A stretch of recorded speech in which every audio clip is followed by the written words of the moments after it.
Welcome to the Year of Yes podcast. I'm your host, Sam, and I am here tonight with my friend Mike Costello. Hey, everybody. He is owner of Lost Creek Farms. Co-owner. He and his wife, Amy. Yeah. And I know you because I started coming to your dinners last year. Right. And I got kind of hooked on the place. And now he can't get rid of me. These are the customers we like. She says yes to everything. I do. I definitely say yes to good food. So, I want to know about an influential yes in your life. I mean, I think like being here in this house and like on this farm and, you know, for some of the reasons that I just said about like the, you know, the farm, just like in all the cycles and everything, I think that the influential yes that I think of more than anything else is like the decision to move here for Amy and I. Tell me about it. So, I mean, there's a long backstory about me from a very young age when I was in high school, like wanting to work in food, almost going to culinary school, you know, being enrolled in a culinary school, having all my housing and my roommate and everything lined up, and then sort of backing out at a pretty late point. Oh, interesting. Why did you back out? Well, it was a couple reasons. One of the reasons was because I worked in a restaurant that, I mean, it felt kind of toxic at the time. The other reason was that like I graduated high school in 2002, and that year was the first year that they enacted this program called the Promise Scholarship in West Virginia, which meant that students in West Virginia could get free in-state tuition. The culinary school that I was going to go to was in Charleston, South Carolina. It was like $50,000 a year. And yeah, it's not cheap. I did not like come from a family with a ton of money, so I was looking at a lot of debt right away for college. And in the culinary industry, it's sort of like, you know, if you get a culinary degree, that's sort of what you do, you know, so you don't like have a lot of other options necessarily with that degree.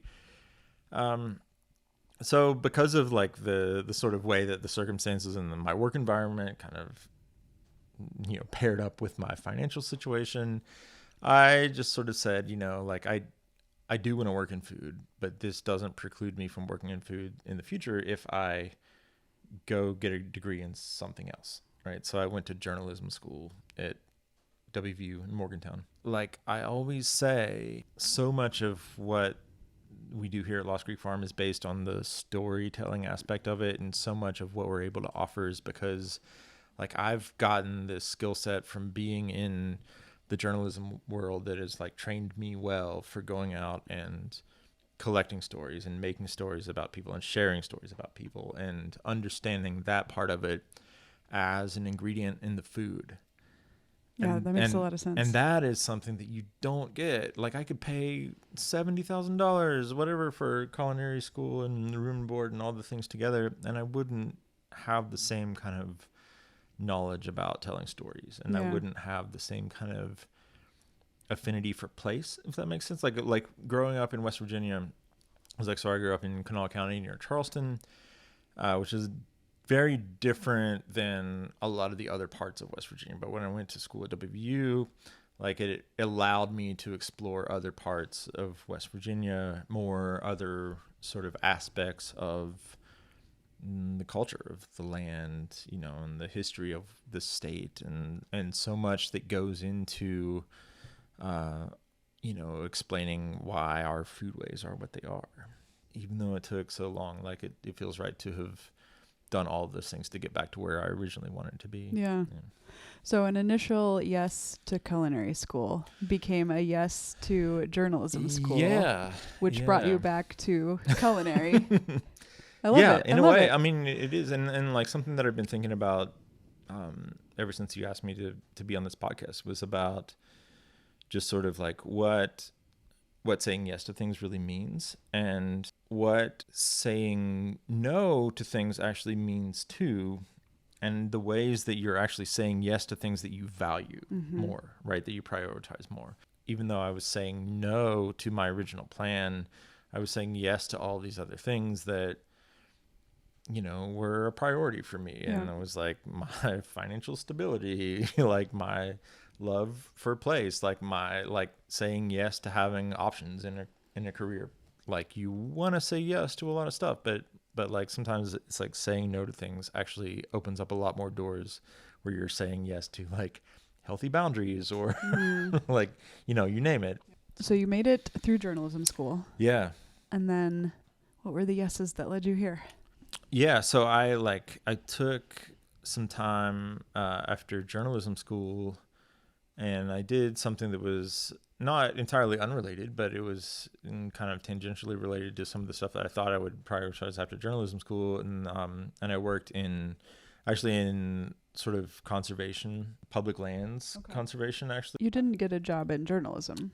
Uh, no, I mean, I did a ton of freelancing over the years in Yeah. journalism, but like I never worked for like a day-to-day paper. But yeah, somehow I avoided this because I did a lot of volunteer work when I was in college for conservation groups, and then I got offered a job. And you said yes. And I said yes. Right. I did say yes. Okay, so journalism Mhm. to conservation Yeah. led you here. How? Well, it sort of led us to the farm in a way. I mean, we were. This is a funny like sequence of events. I always think back, like, would we have made this decision if our circumstances were like a little bit friendlier at the time? So we were both living in Lewisburg. We moved to Lewisburg because my job was like fairly mobile. Amy, though, she got a job at this environmental law firm in Lewisburg that she really wanted to work for. Turns out, after all that she went through with law school and everything, she doesn't actually love being an attorney. And, at the time, like, we were actually looking to buy farmland in Lewisburg. We kind of liked that area. We really liked the idea of having a farm. But yeah, so Amy grew up here. My wife, Amy, grew up here in Lost Creek. This was her grandparents' place most recently. Her great-great-grandparents built this place back in the 1880s. That's so cool.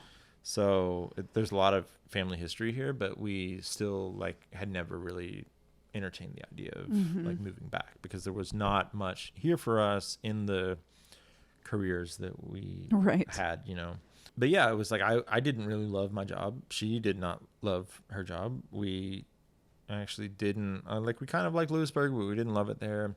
And I remember the day when Amy was like, maybe we should see if we could get that farm. So how did it become a yes to food again?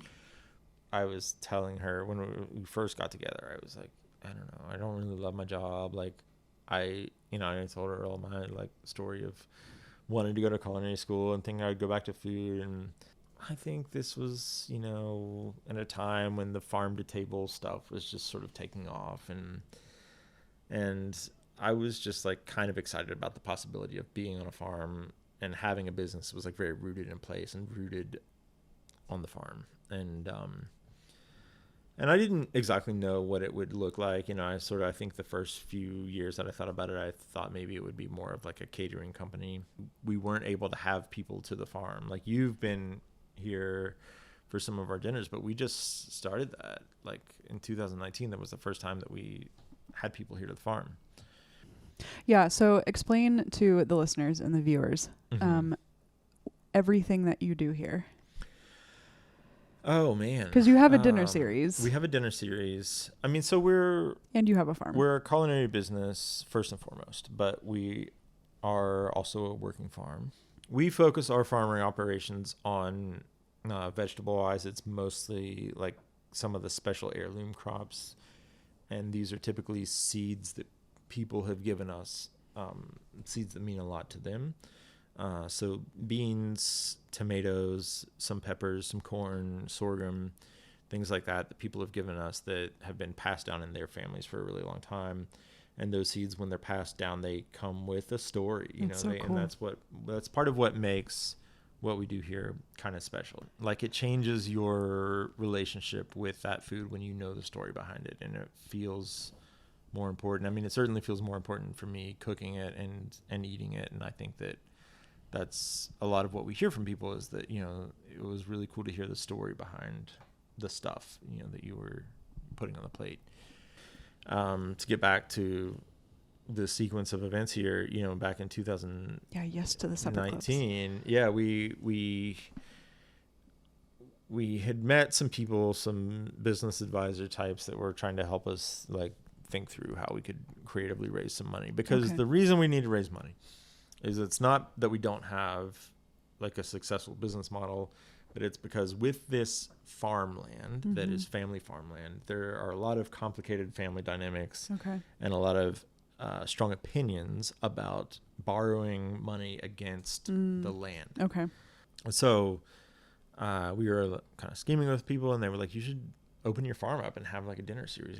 And we were like, are you crazy? Like, it's not. So it was done. not an immediate yes. Like, it was not at all an immediate yes. I mean, we were like, there were parts of the farm, like I think maybe we didn't even have siding on the back of the farmhouse, and you know, so we sort of reluctantly said yes, you know, because some of these people were like, you should open up your farm. And we were like, I don't think so. We're not ready yet. And they were like, you'll never be ready. I mean, you won't feel like you're ready. So, like, there will never be a day where you're like, the farm is totally together and we're ready to have people experience the farm, which is totally true. I mean, it is like I know that there's never going to be a day where I like sit back in my rocking chair and I'm like, we've completed the farm, you know, like it's just, there's always going to be shit to do.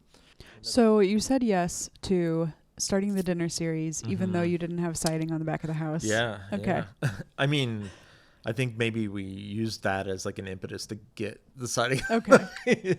There's some things that you really start to prioritize a little bit differently when you're like, When you say like yes. lots of people are going to come here. Yeah. I feel like that's really true. Yeah. When you say yes Yeah. to something, you're like, okay, here's my checklist. Yeah. And sometimes Amy and I will like disagree on whether or not to say yes to things, but I will like, we need to say yes to this because it's going to give us a reason to like get our shit together before this Motivational thing. yeses. Yeah, right.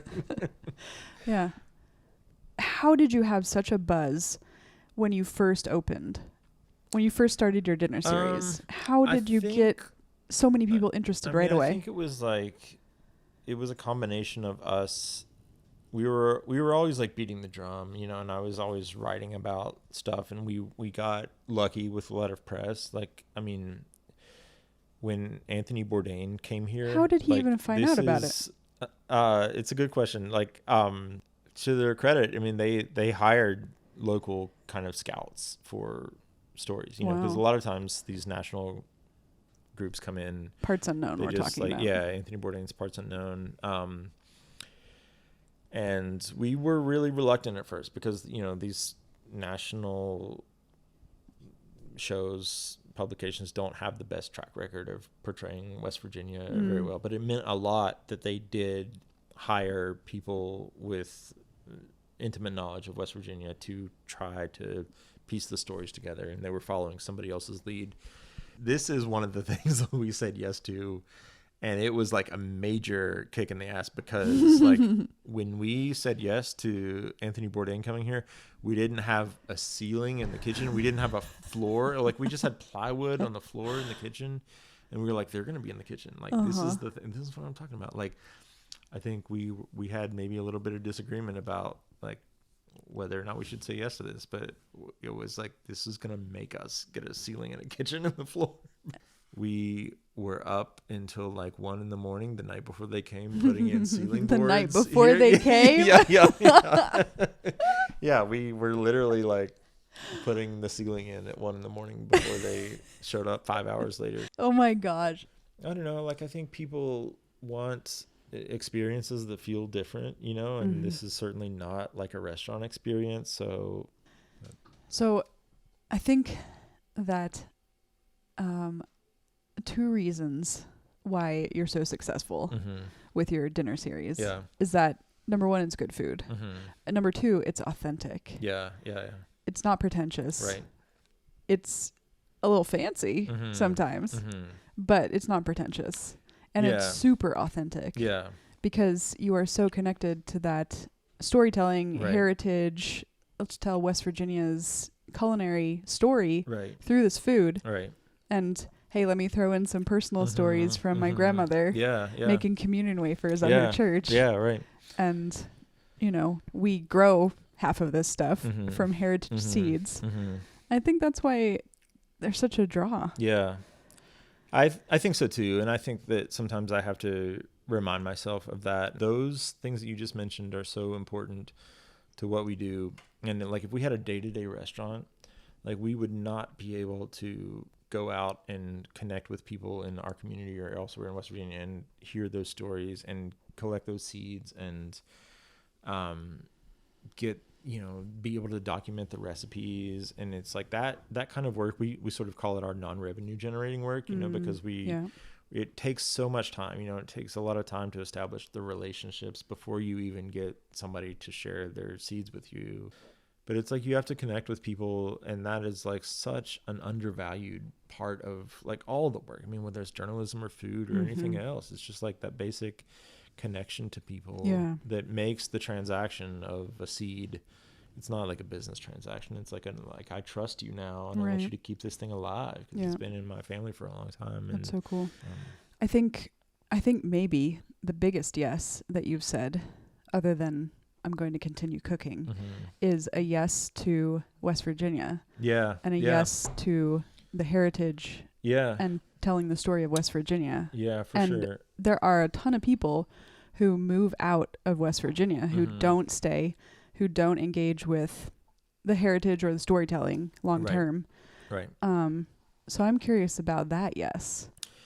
Yeah, and I talk about this a lot. Like, I think that everything that I've done is less about that tangible act, and it's more about this affinity for place. I think there's such a push and pull and just conflicted emotions like attached to this place, and I think that's part of what keeps me here, is there is such conflict, and there is such up and down, and it's like there's some really low lows, but like, there are some really great people and some really great stories, and like there's a lot that keeps me here and keeps me invested in this place and these people. Okay, so do you have any yes plans for this year? Do you have any yes goals for this year? I mean, I think we're always trying to get better at the like strategy around saying yes. Like what I was saying earlier about when you say no to things, you're actually saying yes to a lot of other things. Yeah. And like we have learned a lot through the years about what we're actually saying yes to when we say no to things. And I think like being in food, there's like a lot of, community events or whatnot where people want your time, they want your like services, and they want, it's like the first few years, I think when you're a fledgling business, you feel like you need to say yes to a lot of stuff, to get accepted in the community and to sort of like, get support. I think there's the sort of like myth of exposure, it's like, oh yeah, you'll get like exposure. Like, we can't say no to good exposure, but is it like, that's the same in the art world. Yeah. Oh yeah, for sure. Yeah. Me as a square dance caller and as a musician and now as a cook, like gotten a little taste of all in all the worlds. But yeah, like I think we are getting better as a business at sort of like realizing what we need to prioritize on. And it's like by saying no to like a random Saturday thing at the farmer's market or whatever, like we're saying yes to all of the things that matter a lot more that we don't have a choice whether the stuff gets done. Or like last year we got really, really busy and we kind of overextended ourselves at times and like, man, we didn't really have to take on that much. And now moving forward, it's like when we say no to things, we are saying yes to, healthy boundaries and like personal time and all the stuff that we did not say yes to unfairly to ourselves.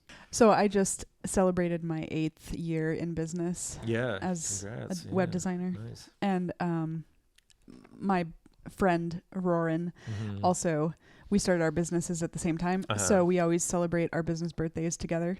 Cool. And we were asked this year by a friend who was hosting, what is one thing that we've learned and we would tell a new business owner? Yeah. And I said, you need to make sure to have work-life balance. Yeah. Yeah. and have that boundary between your work and your non-work. Right. And it's important to establish it in the beginning. Right. Because habits last. Yeah, absolutely. Absolutely. Yes to work-life boundaries. I want to know, what is one thing you think I should say yes to this year? One thing you should say yes to this year. Wow. It is my year of yes. You know, like throughout the summer, there are just these super cool small like community festivals that happen. I mean, I just like thinking along the same line of Fajnak, like you don't have to go to all of them, but I would say like, you know, like go to the Preston County Buckwheat Festival, you know, I like really want to do that. Go to the like the Forest Festival in Elkins. It's just like, I think these are really fun ways to experience. Yeah, I mean, like sometimes these festivals have nothing to do with the thing that the festival was built around. It's like you go to the festival in Buchanan, there are more like paintings of strawberries on the sidewalk than you'll probably like eat in strawberries. But it is still kind of fun, you know, because I think towns have a lot of pride. Okay, Strawberry Festival in Buchanan. Yeah. The Buckwheat Festival. Yeah, so I guess the yes that I would like you to commit to is like it doesn't have to be every week or whatever, because these things are like every week, several of them every week, but it would be like, you know, pick a few of them and go to these like small town festivals in West Virginia. Forest Fest, Black Walnut Fest. Yeah. Ramp Festival. Have you been in? I haven't. Festival? Oh yeah. Yeah. This is it. Okay, I need kick to it do off a ramp festival. With a few of the ramp festivals. Actually, that would be, so this, I did a big journalism project in college about like all the ramp festivals. Okay. And you could make what I envisioned you doing throughout the year with like all a these ramp crawl. Yeah, the ramp or crawl. A festival crawl. It's, I mean, because it's so cool. Like, in, you know, some of them are kind of not gimmicky, but like a little bit more carnival-esque. The ones that I really love are just like the community ramp suppers. Mm-hmm. So say yes to that. Maybe I'll meet you at one. Yeah, we should totally do that. Mm-hmm. Thank you for joining us once again on this podcast. If you want to join the community, you can go to yearofyespodcast.com and join the community, where there are other people who are saying yes to things this year, and they want some accountability. They want some community. And yeah, so that's there. You can find us on YouTube. You can find us on all of the podcasting apps. And thank you very much for joining us. Yeah, thank you this week. for coming back. It's been wonderful. And until next week, keep reaching for those yeses. Bye. Bye. Thanks, everybody.